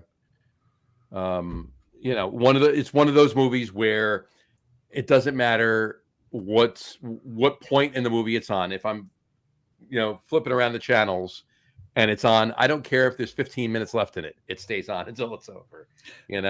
Red was here. Right. No. Brooks was here. Brooks was here. So was Red. Was Red. That's right. Right. And then my number 1, and call me softy, call me, whatever you want to call me. My number 1 ending to a movie, Field of Dreams. Ah, yeah. I'm not crying. Are you crying? I'm not crying. You're crying. Plays catch with his father. How much more perfect of an ending can that be? And the thing is, that movie becomes much more poignant. I'm sorry, anybody that hasn't seen the movie that wanted to. Yeah, but it is 35 years old, so you might have wanted to watch it already, but that movie's a lot more poignant when you are a father. Right. This is true. Right, because that's when you get the feels. Absolutely, 100%. I'm gonna go. I thought about this before. I was originally thinking about doing like some holiday movies. When I came up with the idea to do this, I was going to say one should be a holiday. So I'm going to give you I'm going to give you my top 3 holiday movie before you do the. I'm not going to talk about them. I'm just going to say them. Before you do that, I'm going to give you one more honorable mention. Oh Jesus! Because this is what I thought. Blade Runner. After everyone dies. Blade Runner. Because the beautiful thing about the ending of Blade Runner is Rutger Hauer. What he does at the end of the movie was not what the writing or the director had deemed. A lot of what Rutger Hauer does in this movie, he ad-libs. The whole Tears in the Rain speech, that's entirely ad-libbed. Mm-hmm. And then finally, Time to Die. Right. It's reminiscent again of Shakespeare, where Shakespeare at the end of one of the King movies, I can't remember, King plays. I think it's Richard III. Probably. No, it's one of the British kings, where the very last line of the play is, he dies. And that's the end of the play. And Rutger Hauer had done enough Shakespeare to have... Charles V? Or Richard III. It's one of the two, I think. And Rutger Hauer did enough Shakespeare to have known this. And so his last line is, time to die. And that's a beautiful... And that's not... The only reason I didn't put that in my top 3 is because that's actually not the ending of the movie. It's just the ending of that character. But... So your top 3 Christmas movie endings, John? Not Christmas, holiday. Well, holiday. It's Christmas to a point. You'll understand why I call it holiday. Because you got Planes, Trains, and Automobiles in there. Shut up and let me fucking talk about it, all right? Because that's a beautiful ending. That I cried. Can I say it? It's my list. Do yours in a minute. You pain in the ass. I'm not doing mine. You didn't tell me to do a list. Anyway. No, I'm going to do 3. Guys, before you do that, I'm going to bounce. Good to see you guys, Right. Brendan. Matt can't stand to see his daddy's fight. No, I gotta get. It's almost 10 here, and I gotta get some stuff going. So You got a vacuum to seal. Listen, tell every tiger shark you swim with tomorrow that we said hi. will do. Even some of the I'll give them lemon, all a high five for you. lemon And the sharks, jaguar whatever, shark. Yeah, Yep, when you Jaguar. see We're that. searching for jaguar sharks tomorrow. Don't worry. Are you? So Hey, you really should have brought an Amity with you. yeah, Just saying. An Amity. that's not the Caribbean though. It's not the. That's more. It's of a not the New Caribbean, England but it's still sharks. yeah. And Yeah, it's there's still not many white endings. sharks down here though. All right. This isn't really white shark territory. No, not so much. Not so much. Just let them know we said hi. Will do. All right. Anyway, And guys, we'll, pleasure. right. Brendan, Enjoy. awesome. Love it. Thank you. Dude, it was a pleasure. Kicking Awesome. butt, taking names.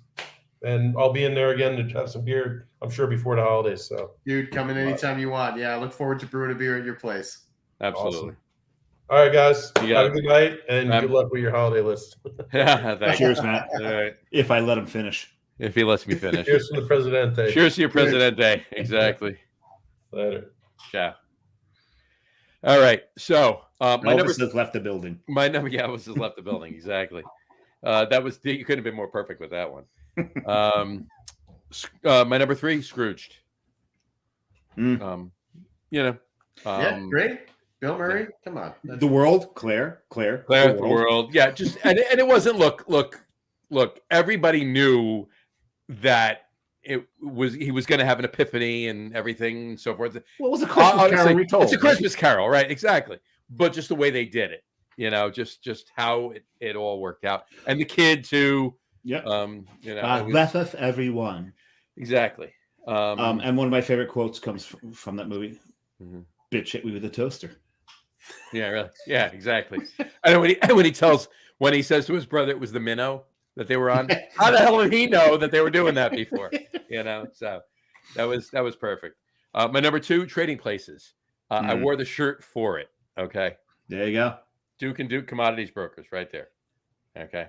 It's like, do we want lobster or do we want crab?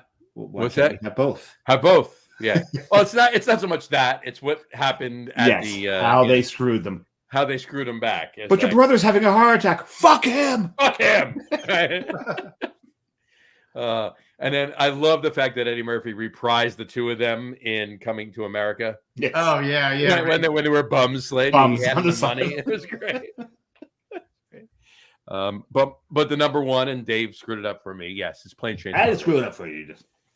Plane Change and Automobiles. The fact that first of all, one of my favorite holiday movies, period. Christmas, Thanksgiving, whatever, holiday movies, period. But the fact that Steve Martin figured out what was going on with John Candy, and he went back and got him and brings him home with him. That was fantastic. So there you go. That's my top 3. So you guys have one each. You don't have to do a list. Favorite holiday movie For holiday movies. It'd be nice if you told us ahead of time. John. I was thinking about it. I made my top 3 list first. Just regular movie endings. And then I thought about it real close to start time. I was just thinking about it, but I wanted to do that. Yeah. If you don't have one, you don't have one. That's fine. I mean, that's why I said not top 3, just your favorite holiday movie. Whatever it is. Well, the thing is, you got to go with the endings. Well, I would imagine that your favorite holiday movie has your favorite holiday movie ending. That's why I'm asking. Well, Yeah, more there's- pressure. You know what? My favorite holiday movie is this, but the ending sucked. So my favorite holiday movie ending. Well, that's the thing. There's some of my favorite ending on. The thing is, I'm trying to type something at the same time, so I'm confusing the two. But my favorite holiday movies, I don't know that would be my favorite endings. They're just great. Because the end of Elf is a little campy. It's very campy, but the whole movie's campy. So Yeah, so there's that. But maybe Miracle on 34th Street, when at the end, they're still not convinced, but his walking stick's next to the fireplace. And lets you know that, that was Santa. Yeah. You know, that was, it's a beautiful movie. And I think it's got one of those endings that just, I don't know that's powerful enough to take your breath away like some of the other ones we mentioned. But I still think this is the time when movies were, as Matt said, they had plots. Of course, exactly. Yeah. Things aren't blowing up. Brendan, you have one? Man, that's tough to compete with. I don't know if I have a favorite holiday movie ending. And most people will sit here and listen and say that it's A Wonderful Life, right? Right, It's a Wonderful Life, right? Yeah, I'll throw 9 words out there for a holiday movie ending, and it wasn't on my list of my 3. All right, I'll throw it out there anyway. 9 words. Mm-hmm. Fa ra ra ra ra ra ra ra. That is a great ending. That's one of the Yeah. great holiday movies. And unforgettable, for the holidays too. Actually went to the house in Cleveland that it was filmed in. If you want to know more about that Bourdain when he goes to Cleveland, they talk about that movie. Mm-hmm. And we went there about 4.5, almost 5 years ago. We went out there. We were out there, and this kid, 22-year-old kid, was given a tour. Clearly, he wasn't even born when the movie came out, right? But he's given a tour. But he's doing great, right? And he's asking these questions that he doesn't expect anybody to know the answer to, or very few. Maybe he knows. I'm answering everything. After the 5th answer I give him, he goes, "Do you want to give the tour?" I'm like, "No, you're doing great. Go for it." Like, anyway. Don't worry about it if you got. I don't know. I could think of some, our standards for holiday films, and you guys have touched on most of them. Right. I always like the holiday movies that don't promote themselves as holiday movies. Gremlins or Die Hard. Oh, now Die Hard. Now that's a great ending for a holiday movie. And if we had done top 3 movie endings, and one of them had to be holiday, Die Hard would have been mine, because there's that scene right at the end where Bonnie Bedelia decks the reporter, and then they get into the limo and start making out.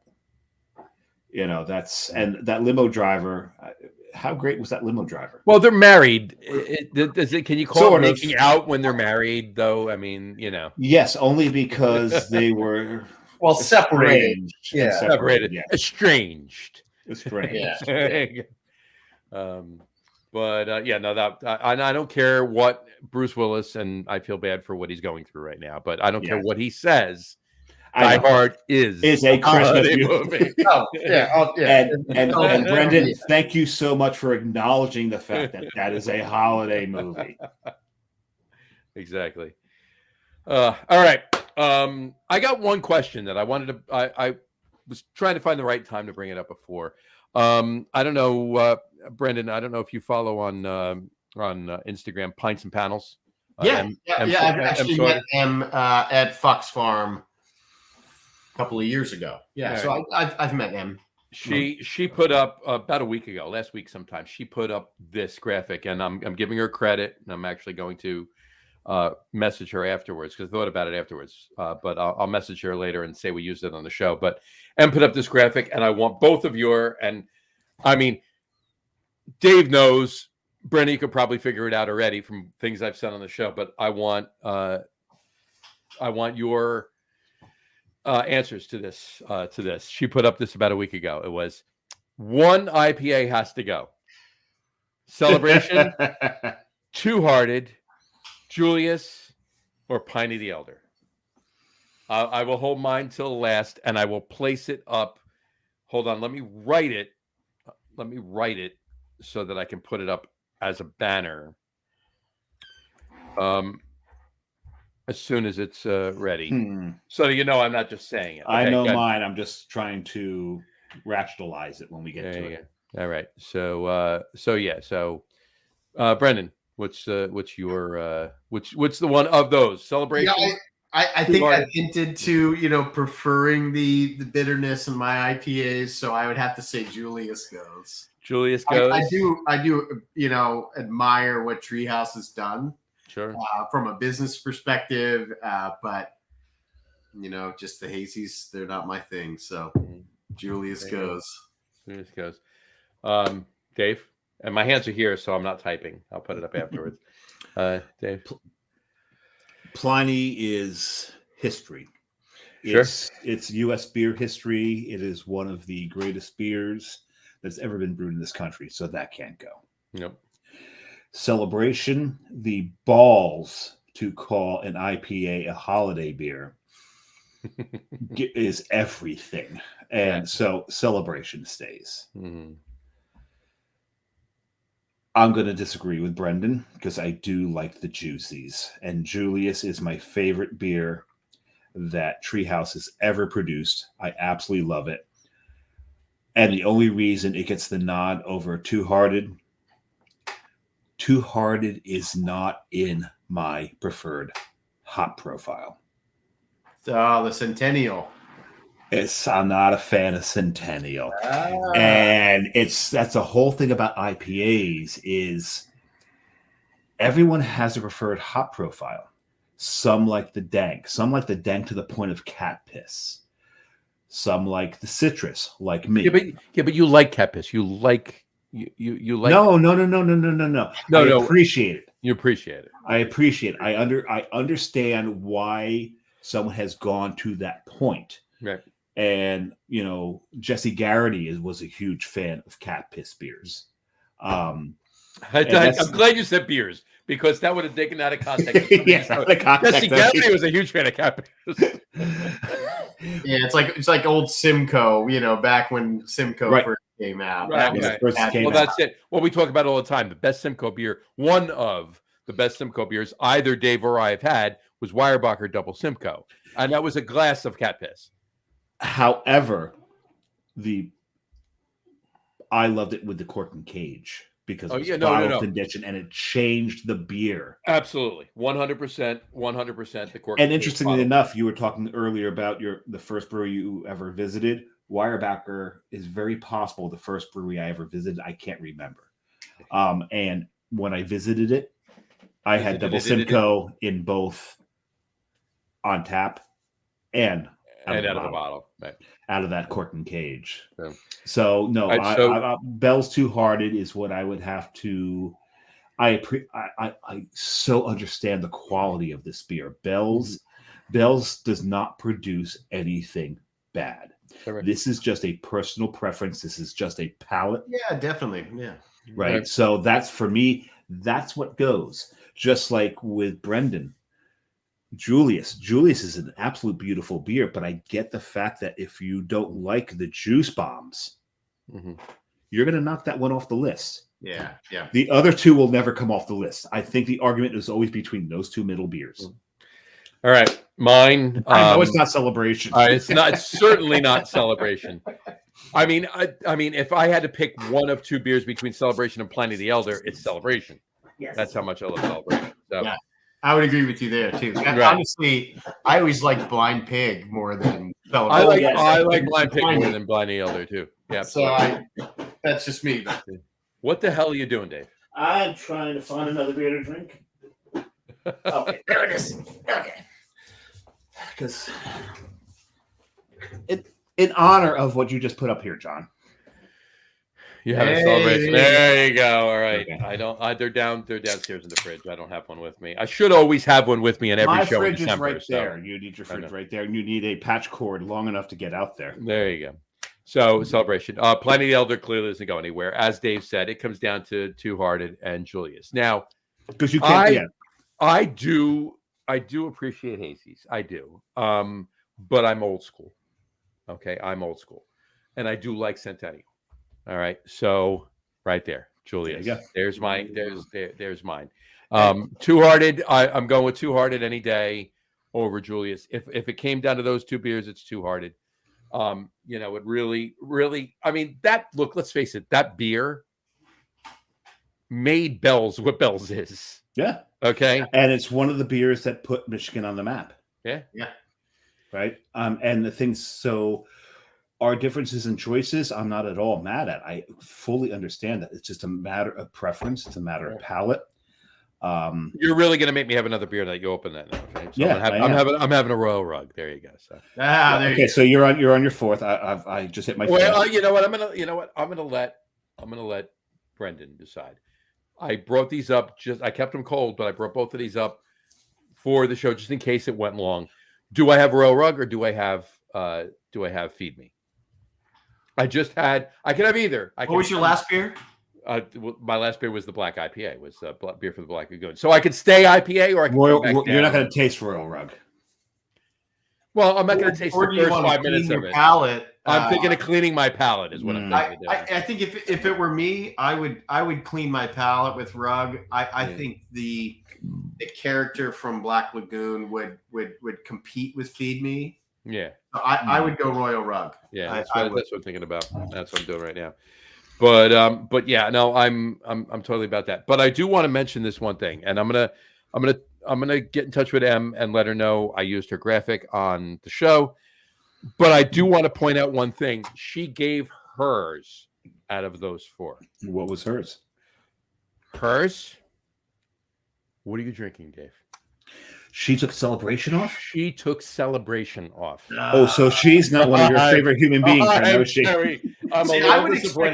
would expect them to take like Pliny off and just say, that beer, it's overrated or something like that. Right.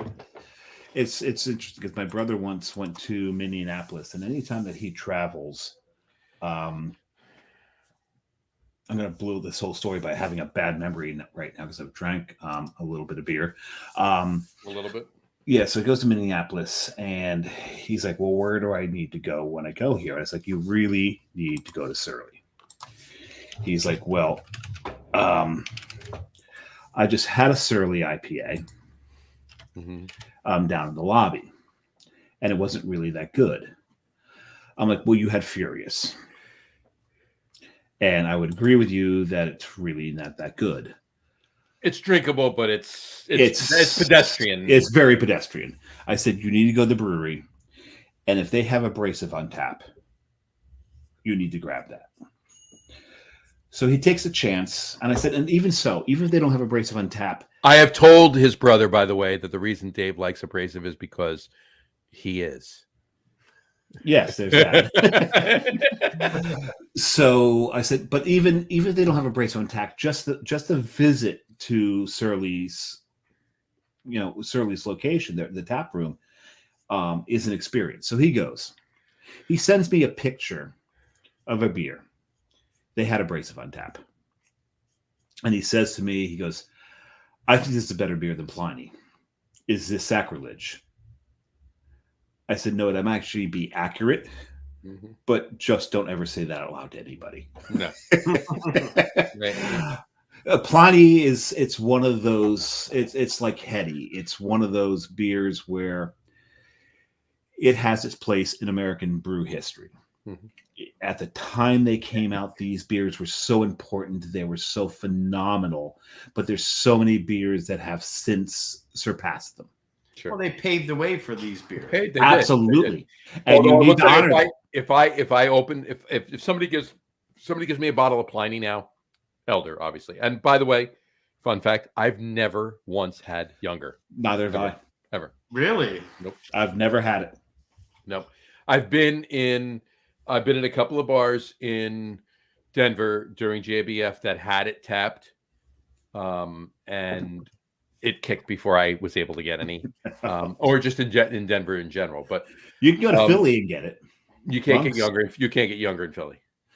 Monks, once in a blue moon. One day out of the not even 1 day a year. One day every 2 or 3 years. 1 4-hour period. Yeah, I've never had Younger, but Elder. If somebody gives me a bottle of Elder, or I get a bottle of Elder, I open, and all I want to do is smell it. It's just that reminiscence of days gone by. I agree with Brendan though. I think Blind Pig is better. I said that to him before. I like Blind Pig better than Elder. Like Heady. I think Focal Banger's the better beer.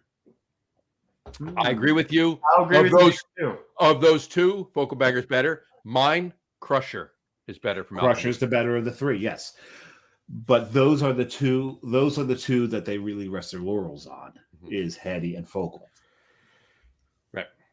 I think Vet. I also like the graphic on the focal can better. The graphic on the focal can is better than Hetty. But the Hetty, they just had their the Hetty, anniversary the other day too. Was it 20, right? 20 years.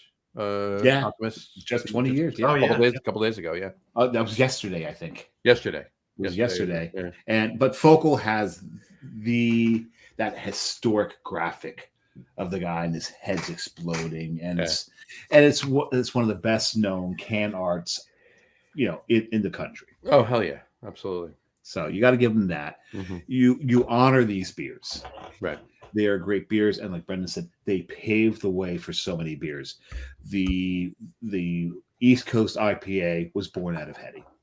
Yes, it was. Actually, no, it was born out of Flower Power. Mm. You don't get Hetty without Flower Power, I don't think. I mean that's a line to cross. That is. But, I mean, I get it where you're going, but I think Hetty had a lot more to do with it than Flower Power did. Maybe Flower Power was the incipient stage, if you will, of the So Flower Power Genesis. Flower Power, Hetty. I love how you're like this. Flower Power. Flower Power. But then from Flower Power, there's one line to Hetty, and then from Hetty, there's 1,000 lines. 1 million. Yeah, right. Yeah, exactly. Yeah, I mean, I guess you have a point. But it's at the top of my head. Well, that's true. Yeah. But yeah, so I got to talk to M. Taking Celebration out. What are you talking about, M? Seriously. Please don't make it that we're not allowed at Fox Farm. No, it's fine. Because I love Fox Farm. Of course. Oh God, I love Fox Farm. I say it in jest. Everybody has their own palate. Just because I drink 2 or 3 cases of Celebration in this time of year. Don't ruin this for us. Just don't get into an argument and make it so we can't go. Because I've been to Fox Farm once. It was during COVID. I will never do that. It was during COVID. It was the time when you just drove up, you showed them your phone, popped your trunk, and they put the beer in the back. You couldn't drink in the brewery. I need to get back there to drink in the brewery because who does it better than Fox Farm? Oh my God, they're such a great brewery. Right. So, anyway, all right. So, Brendan, what's one year, John? We need to do Lager Day at Fox Farm. No, we should do Lager Day at Fox Farm. Clearly, you and I know where we're doing it next year. I think we need to do Fox Farm next year. Well, yeah. So, or the next time the Lager Day falls on a weekend. God, we should have done it this year. We should have, but I wouldn't have been able to. But really, a gender reveal party? No. The gender reveal party is Saturday. Oh, that's right. Yeah. No, it's the friends and neighbors progressive, and they've been planning it. The women have been planning it since August. I have no say. Yes. But I enjoy it. It's a great day. I love it. I do. So in any event, we will be doing the live thing from Wild Air. And hopefully we can get Freshy on air with us. I'll text him tomorrow to make sure that he goes over there at noon so we can do it, and then I can bounce out here because I gotta be in Shark River at 1. So wait a second. I've got to find out, is Manchester United playing Sunday, or there you go. Saturday? Well, you can watch part of it at the brewery anyway. So, all right, Brendan, what's coming up on the horizon for alternate ending? They play tomorrow. What the hell? They play Saturday, so we're good. On the horizon, we have a dark Mexican lager, so an El Guapo variant that'll be dropping soon. Another release of our Foeder Lagered Helles, the Willie's Gold. And we have another collab that we're dropping that's with a brewery. It's Brewer Tank Busters in Poland that we brewed a collab IPA. It's got 40% wheat and oats, and we use a really great new hop that's from here in the States. So it's called Luminosa from what is I'm drawing a blank. I've had too many beers. The hop farm is called I can't think of it off the top of my head, but they're the indie Indie hops. Strata indie hops. Indie. They breed Strata and Luminosa. It's a fantastic hops. We use Luminosa. So what style of Polish beer is this? Oh, it's That's an an IPA. IPA, It's an IPA. Polish IPA? It's a Polish IPA. But brewed, in Oh, so it's misspelt and no. Yeah. I'm Polish. I can get away with making fun of it. But we met IPA SKI. IPA ski. Paszka. We met these brewers when we were in Prague last year, representing with Wild East at Prague Beer Festival. Nice. And they tasted a few of our IPAs, and we're really excited about, working with a brewery from the U.S. So this kind of came to fruition. And that being said, we're going to be pouring at Prague Beer Festival also here in April. What dates? Dates? What date? Because I'm going to be in Prague in April. I think we are pouring. Prague Beer Festival is the third weekend in April. No, I'm sorry. It's the second weekend in April. And then a week later, we're pouring at a beer festival in Edinburgh. Oh, nice. So we're going from Prague to Germany to Scotland. So that's kind of on the horizon for alternate ending. You're going from Prague to Germany to Scotland. Dave's going from Germany to Prague to home. So and the weekend that Prague now he wants to switch his reservations up. Damn it, because I'm flying into Munich on the 12th, and the Prague Beer Festival is going to be the 13th and 14th. Yes. And I am flying out of Prague on the 20th. Damn it, I'm not going to be there. I wish I had known this beforehand. I would have reversed that. Damn it. So wait, when are you coming back then, Brandon? I'm sorry? When are you back from Scotland? So that's the following weekend. So I'll probably be back the Monday or Tuesday. What is that? 22nd, 23rd. 22nd, 23rd. I'll be back on the 23rd or so. But Scott and I are going for about, 12, 13 days. And then Steve is one of our brewers is meeting us in Edinburgh to pour at that event. We may have a tap takeover and get some beer to a pub there in Edinburgh. But the important question is, will you be wearing kilts?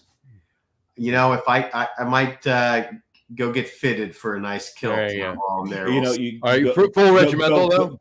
Yes. Yeah. I mean, I'm a traditional brewer, so I do things, in the traditional. So go talk to Joe at Manskirt, and he'll be able to guide you. What I was just going to say is that now, mind you, I would prefer nothing against the Brewers Association, but I would prefer that trip. So I'm just assuming you're not going to Vegas is my point. So yeah, no. So this year I had a choice between, either the Master Brewers National Conference or CBC, and I chose the NBA National Conference. To quote another movie, you chose well. You chose well. Yeah. There you go.